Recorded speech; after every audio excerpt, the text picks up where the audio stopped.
How's it going, everybody? Bret Mix here for Macho Wrestling 101. Hit like and subscribe if you like my videos. I put out classic wrestling videos every day, matches of the day, and I stick up to date with Raw, SmackDown, pay-per-views. So if you hit subscribe, that would really do me a favor. Today we got another Summerslam in the Summerslam anthology. It's 1991 from Madison Square Garden. Roddy Piper, Gorilla Monsoon, and Bobby the Brain Heenan are the trio who were doing commentary, and they were great. I love having Piper as a third man in there, somebody to support Gorilla Monsoon and Bobby Heenan's jokes. It just worked great as a trio. I don't know why they didn't do that more often, but nonetheless, Madison Square Garden was pumped up. Stu and Hill and Hart are in attendance for Bret Hart's match with Mr. Perfect, and this SummerSlam 91 gets underway. It's the match made in heaven and the match made in hell. Heenan would joke that the match made in hell is the wedding between Randy Savage and Elizabeth. The on-air wedding. They were actually married in 84, and actually the marriage was rocky at best at this point in real life. And the match made in hell was Hogan and Warrior taking on Sergeant Slaughter and company. Obviously, with the Iraqi war going on at the same time, that's something they played off of, especially going into WrestleMania, after WrestleMania 7 here. This is SummerSlam 91, so WrestleMania would have been 5 months before this when Hogan defeated Slaughter. We kick off with Steamboat, Texas Tornado, and Bulldog in a six-man tag against the Warlord, Hercules, and Paul Roma, Power and Glory. Good tag team action to get the crowd involved. Non-stop fast action, a six-man tag. There wasn't too many rest holds because of the option to tag in two other guys. Steamboat got the victory at the end when he pinned Paul Roma after a crossbody off the top at 10:43. I give this match 2 stars and 3/4. It did its job. It got the crowd excited. It got the crowd settled in. And 2 stars and 3/4 after Steamboat and the Faces get the victory for that tag match. I think that's fair. Next, we got Bret Hart challenging for the Intercontinental title against Mr. Perfect, who had the coach in his corner. Not Jonathan Coachman, but the coach before he was the coach. Mr. Perfect was the heel. Bret Hart was the face. Perfect in real life had a back injury at this time, but Bret Hart always said in interviews that he was a total pro, and every time he was in the ring with Perfect, it was like a night off. It was like a night off, and there was no effort needed, pretty much.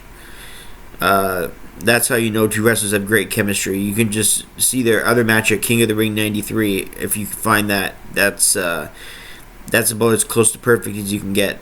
This match was always a sentimental favorite. Bret Hart did say in his book, if his whole career would have ended right after this match, he would have been okay.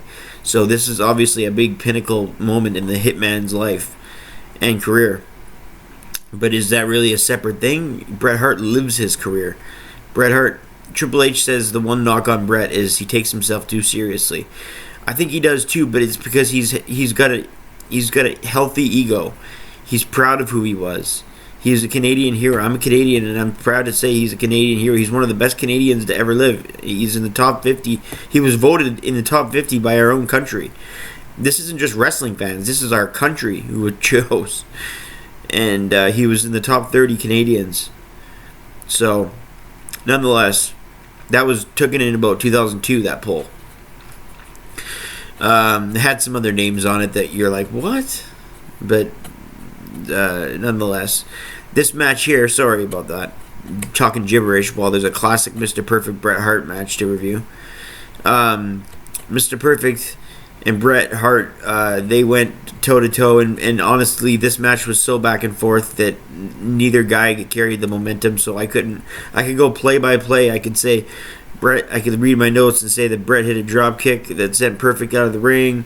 He came back in the ring. Perfect shoved Bret back in retaliation. I could say it play-by-play, but it went back and forth, so they two just traded momentum. That's easier to say. Perfect kept rolling out of the ring every time he thought Bret had the advantage or Bret could get the 3 count. The fans were really behind Bret. Bret punched the coach who came on the apron down. Then the fans chanted for the Hitman as Perfect hit a leg drop to the gut. Perfect went for it again, and Hart grabbed the leg and turned him over and slapped on the sharpshooter. Mr. Perfect quickly gave up before the sharpshooter was really in at 18:04, and the winner is Bret Hart, new Intercontinental Champion. The crowd loves it. Stu and Helen Hart love it. I loved it. I think Mr. Perfect was probably a fan of it too, in real life, not in kayfabe. I give it 4 stars and a quarter. I think that's a fair for this match. Any rating in the 4 to 5 range is good for this match. I wouldn't complain about it if either anybody had anywhere in the 4 to 5 range. 3.5 I think would be too low, but that's just my opinion. So yeah, 4 stars and a quarter for Bret beating Perfect for the Intercontinental title at Madison Square Garden at SummerSlam 91 in front of his parents. Alright, the Natural Disasters take on the Bushwhackers. This match was just... They placed the Bushwhackers in this era, they placed the Bushwhackers in these long tag team matches that are... They're not the Sheepherders anymore, and they don't have the talent the Sheepherders wrestled against in the NWA and other companies. This went 6:27 and it felt way longer. It felt way longer than it did. Earthquake hits his running splash on Luke for the pinfall. I gave it a star. Just gave it a star, just for the effort, I guess. Next, we have the $1 Million Man versus Virgil. Virgil had separated for the $1 Million Man at the Royal Rumble earlier in the year. Then at WrestleMania they faced off, and now they face off again here at SummerSlam. They went toe to toe, and the action in this one was decent. About what you'd expect. Virgil's not exactly the greatest wrestler, but he can hit his spots. DiBiase's a total pro. He hit Virgil with 3 suplexes in a row while the ref was down. He connected with a pile driver, slapped the hand to count, but there was no referee. DiBiase kicked the ref, and then the ref got up. DiBiase took the turn before the ref got up. He took the turnbuckle pad off. Virgil sent DiBiase headfirst into that steel turnbuckle twice in a row. Hebner got back to his feet, and to count them both down, Virgil did a slow crawl to DiBiase and covered for the 1-2-3 at 13:11. So Virgil pins DiBiase at 13:11 to become the new $1 Million champion. How about that? I gave this match 2 stars and 3 quarters. It was a good singles match that just got better as it went, and I loved the ending. I loved Virgil going over the $1 Million Man to DiBiase. I thought that was a great thing if they wanted to push Virgil, which they did, but they didn't really. This was Virgil's peak in popularity. He didn't really get past. I think the idea was to get Virgil into this singles role after he broke off from DiBiase and be pushed, but you can really, when you look back at it, you really think his peak was in his feud with DiBiase. He never really reached an upper peak after that. His peak was here, beating DiBiase. That's what he's going to be remembered for. His managing DiBiase, his split, and then his victory over him. Everything afterwards just kind of floated off. It's not to be rude, but Virgil didn't have the most captivating charisma in promos anyway. In the ring, he had the fans on his side. This is the early 90s. The fans were on every babyface's side. It's not a tougher crowd like the late 90s. You try being a person like Virgil in the late 90s, and when I say a person like Virgil, I mean a babyface that doesn't have tons of charisma in the ring and on the mic. Yeah, it's not going to be received as well. But in the early 90s, they cheered for all babyfaces, so... Anyway, alright, so that's that. The Big Boss Man takes on the Mountie in a jailhouse match. Why not? It's cop versus cop. We got the Royal Canadian Mountie, and then we got the Big Boss Man, the security guard officer, whatever the hell he is. So we got a jailhouse match. The loser goes to jail. Big Boss Man won with the Alabama Slam, and at 9:38, a little bit too long. This match featured a lot of bear hugs and chin locks, and it moved along very slowly, but the aftermath was funny with the Mountie going to prison. There would be further video shots of that. I rate this match 3/4 of a star. Next, the tag team titles on a street fight. The Nasty Boys versus the Legion of Doom. Nasty Boys were the heel champions. Coming in, LOD were the challengers, the babyfaces. This match could have been an all-out war had it been a tornado tag, but it just stuck one-on-one. One team versus one team, I should say, 2-on-2. Hawk and Animal eventually did get the Doomsday device at 7:45, and they became the new tag team champions to a huge roar, big pop. Great moment when the LOD won, but the match left a little bit to be desired, so I gave it 2 stars. Next, we had IRS versus Greg the Hammer Valentine. You would think 2 heels are going at it, but I guess Valentine was the babyface here.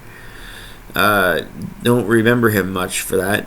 Usually usually Greg Valentine's in the Dream Team, or he's with Bobby Heenan, but he's just solo, and he's taking on IRS, and IRS is sure as hell not the face.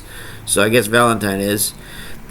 He got hit with a headbutt and the figure 4 leg lock. Shyster got an inside cradle after the figure 4 headlock for the little roll up pinning combination at 7:07. It was a decent match. I give it 2 stars. Again, just another singles match that didn't move very well, but IRS and Greg Valentine are 2 good workers. Mike Rotunda and Greg Valentine, they know how to work a match. They're usually stiff. Valentine's stiff anyway.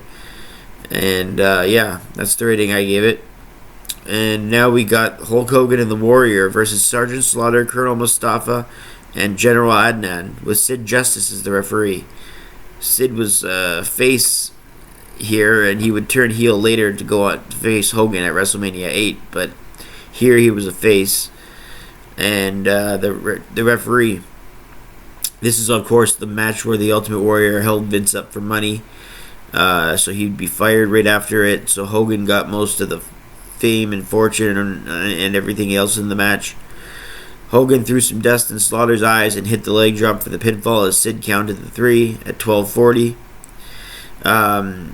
Yeah, I was expecting a terrible match, but considering how over the Ultimate Warrior Hulk Hogan were in this era, the fans really ate it up and really bought it as heroes going over. So I gave it 2.5 stars.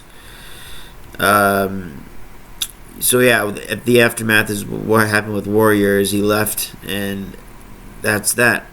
Next, Randy Savage married Elizabeth. I'm not going to rate this wedding, but it's the only wedding in WWE history to just be simple a wedding.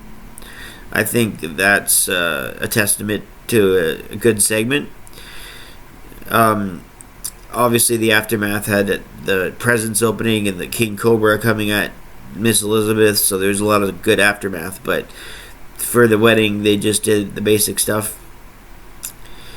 And that was the match made in heaven and match made in hell, and then the match made in heaven. And then they showed clips of the Mountie from prison again. So overall, I rate this show a 6 out of 10. I thought Mr. Perfect versus Bret Hart was just a great match. You had the LOD winning the tag titles. You had the decent 6-man tag opener.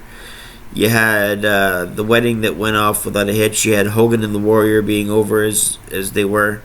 And then there's some filler in between on the rest. And Virgil and DiBiase was also decent. And so I say 6 out of 10 would be fair for SummerSlam 1991. What will SummerSlam 92 be rated? Find out next time when we come and we do another SummerSlam review tomorrow. Alright, check in every day on this channel. Hit like and subscribe. You know what to do. I'm Bret Mix, and I'm out. Thanks for watching.